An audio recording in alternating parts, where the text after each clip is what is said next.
Hello and welcome to today's webcast with Gapwaves, where CEO Jonas Inga will present the report for the first quarter of 2024. After the presentation, there will be a Q&A. And with that said, I hand over the word to you, Jonas. Thank you, Martin. And it's very nice to join you again to present our first quarter this year, 2024. And I will have a short presentation on the Q1 report and also some highlights from it, as well as addressing some questions that we have received ahead of this report's publication. So just a recap on Gapwaves. It's a company focused on high-performance antenna solutions. The technology was incepted at Chalmers Technical University, and the company was founded in 2011 by Professor Per Simon Kildal. Nowadays, we're focused on radar and wireless communication applications, and especially in the automotive segment, as well as mobility segments or vehicles outside passenger cars that can also be automated or use our antenna technology in advanced radar sensors. The company has a very strong technology, of course, in the antenna field, waveguide antennas. And we have a strong focus on continuing our innovation and also applying for patents. We have a very strong patent portfolio today, and it is also growing. Currently, we're at more than 44 patent families. The company was listed on Nasdaq First North in 2016.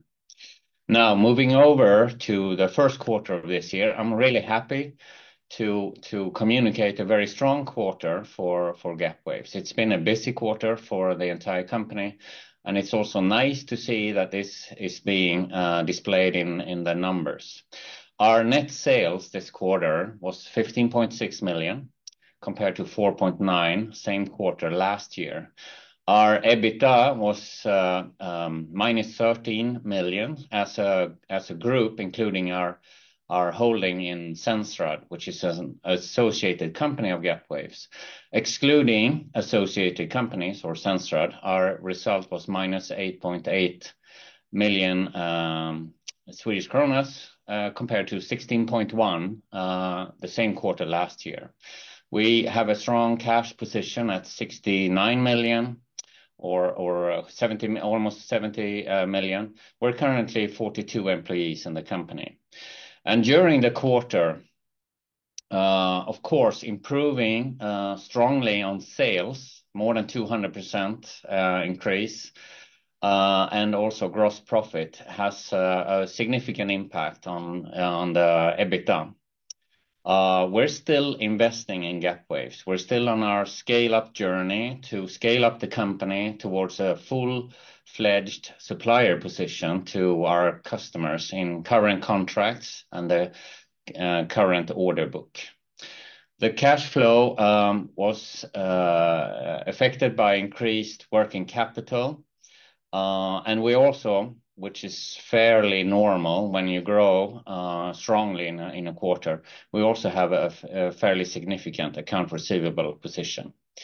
The FlexLine investment in a location adjacent to Gapwaves headquarters is moving forward as planned.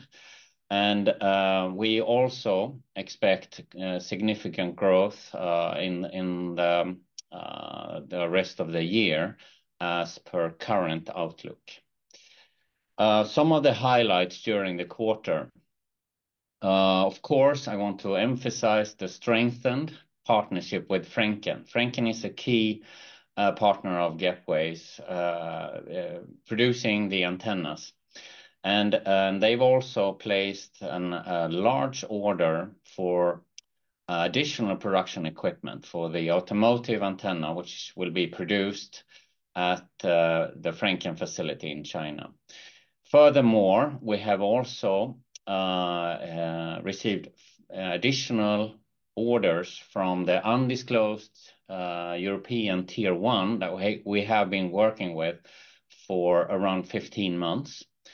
And this is important because it also shows that the project is progressing and that the tier one customer is continuing its effort together with Gapwaves to finalize the development and design of an antenna that later can go into production. Right now, it's a development project. And I'm really happy to announce that we are entering into production with the first automotive antenna that we designed for Hella in 2021. And now the large-scale production is starting, obviously in a scale-up phase, but right now the production is running at around 6,000 antennas per month, and the scale-up phase will continue well into next year, where the plan is to reach million units per year in volume.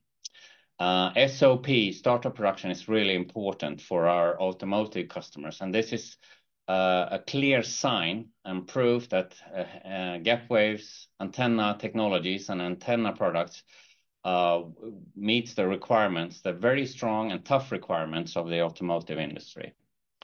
So let's take a quick recap of the market. It has not really changed for Gapwaves. We're still in a very strong market position, where the market is driven by legal as well as technical regulations in the marketplace.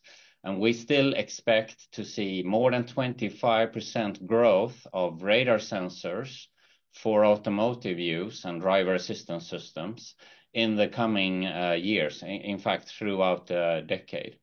And of course, there's a need for higher resolution radar sensors at the 77 gigahertz band.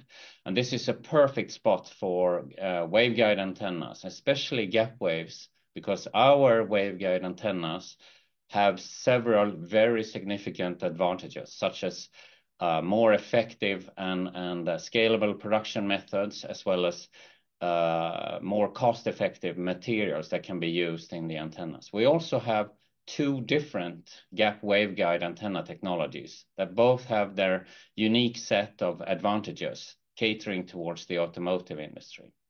So it's safe to say that we can see market growth, significant market growth in the coming years in this industry. As I mentioned, SOP is really a key moment in this industry when it comes to automotive products. And you can see here on the slide, which we have shown and communicated before, the planned start of production for several of our communicated and announced partnerships and projects. And as SOP in 2024 will happen for several of these customers. In fact, I already mentioned Hella, which we're very excited about to finally have entered into production, the production phase of that automotive antenna. But also Smart Micro antennas will go into production, serial production this year, as well as for Sensrad, obviously.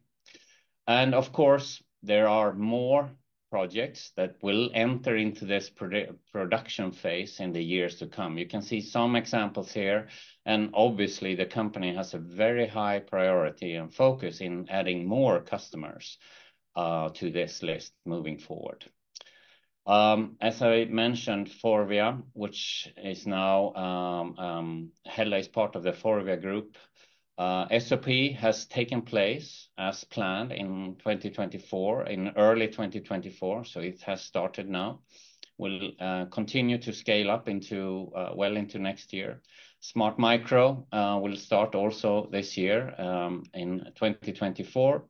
And then obviously Sensrad, which is about to commercialize and launch their first commercial version of the very high resolution or 4D imaging radar sensor. So that's not less than 3 projects coming into production this year. And again, looking at this list is probably the most important piece of information in this presentation and other presentations that we've made before.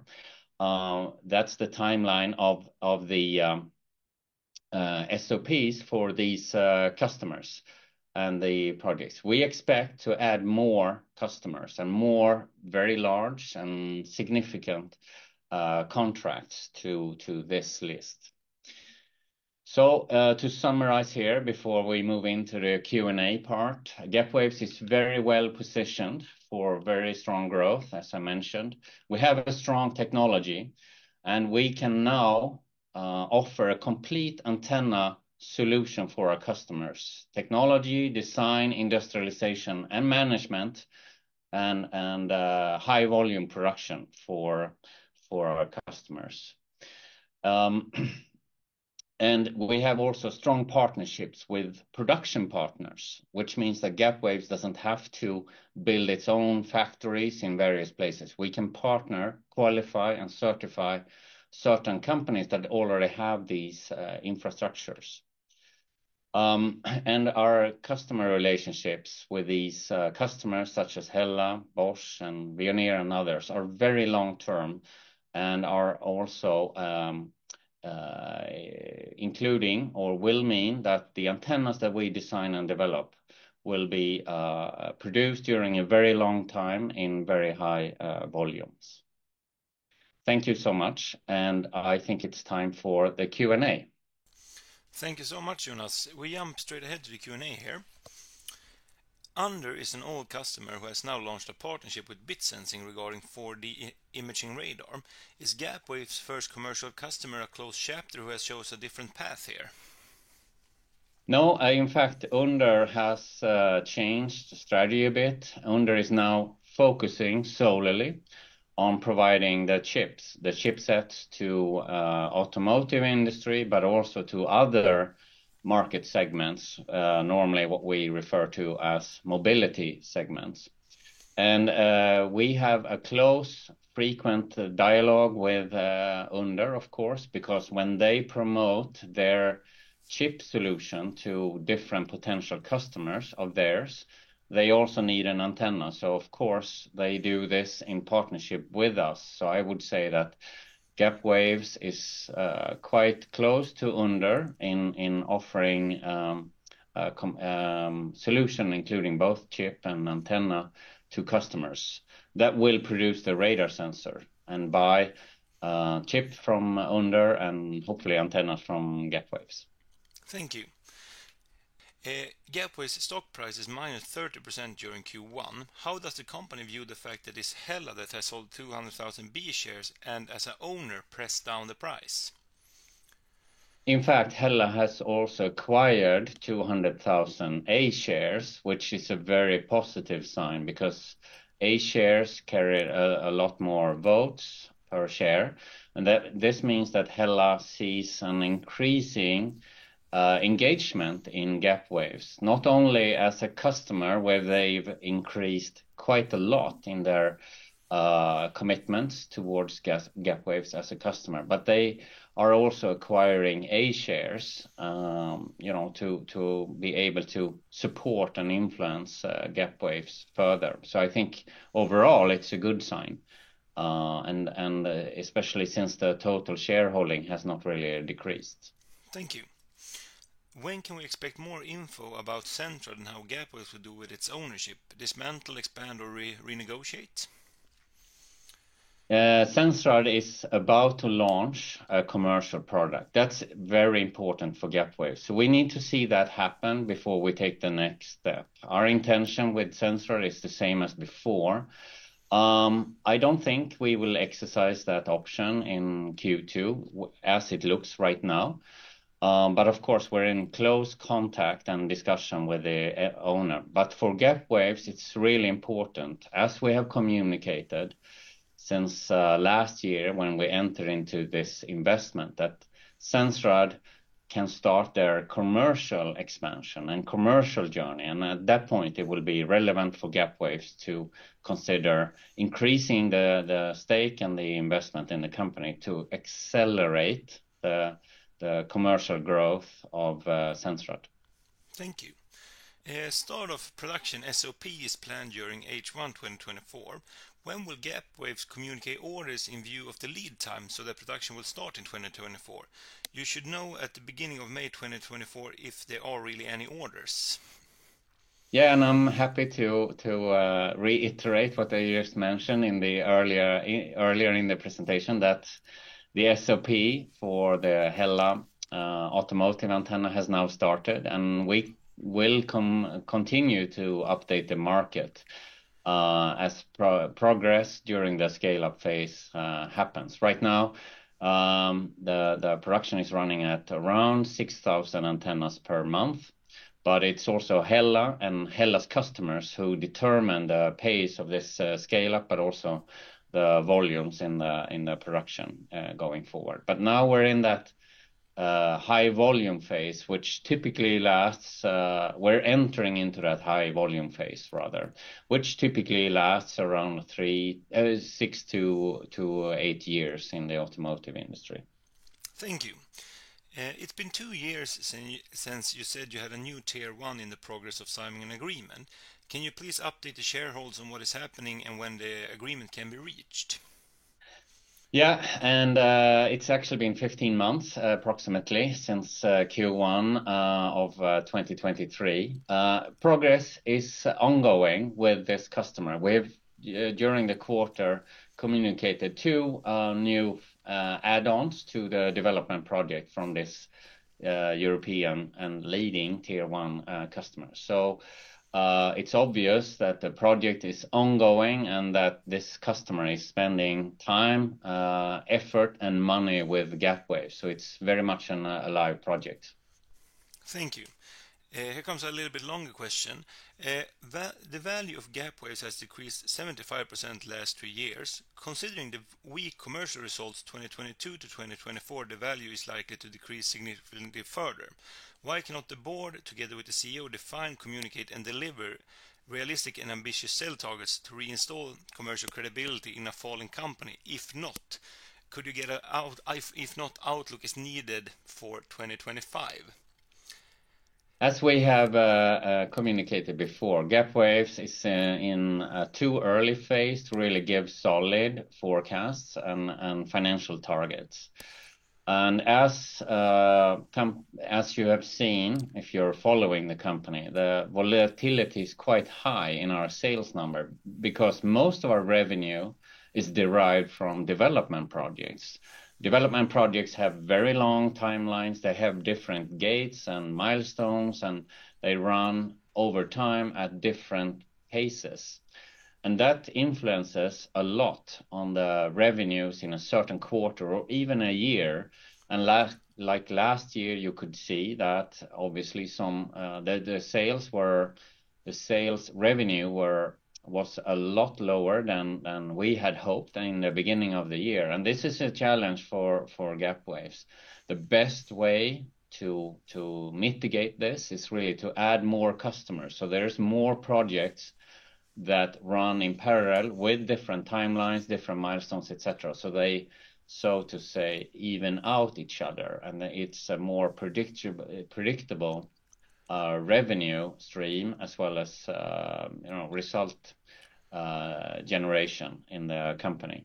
We're not there yet, but as you saw in the previous slide, we're now entering a very important and exciting phase for Gapwaves, where things go into production, and then we will see a more predictable pattern going forward. But we're not quite there yet. Like I said, the first SOP has just been passed together with an antenna for Hella, but we will add more of these during the year, but also in the coming years. Thank you. Moving on to the last question here. Can you share your ambitions or estimates of sales value in the Chinese market as full year sales 2024, 2025 and 2026? Can you also indicate which cost you estimate it will be associated with in China the same years? Yes, in a way, I already answered this question because, like I said, Gapwaves does not communicate specific forecasts or financial targets. We're still in a too early phase, as I just explained. In China, we've chosen to set up a representation. We have strong belief in the potential of the Chinese market, but we act in China with caution as well because some of the potential customers there need to be qualified to have the right motives and to be compatible with the Gapwaves business model. And also we are cautious qualifying these customers to protect our IP and patents, so we don't end up in a partnership where knowledge and specific information is being extracted out of Gapwaves and then copied locally. Gapwaves want to be a full supplier partner to these customers, and that means that we have a local team that can qualify and certify these partners, that they are the right type of partners for Gapwaves with the right intention. Also, this is to combine both tapping into the Chinese market in a significant way, but also to protect Gapwaves at the same time. In terms of cost, local cost, it's just representation office there. So the cost is really not significant looking at the company as a whole. Thank you so much for the presentation here, Jonas, and thank you for asking and answering all our questions, and thank you all for tuning in. I wish you a pleasant day. Thank you, Martin. Thank you very much.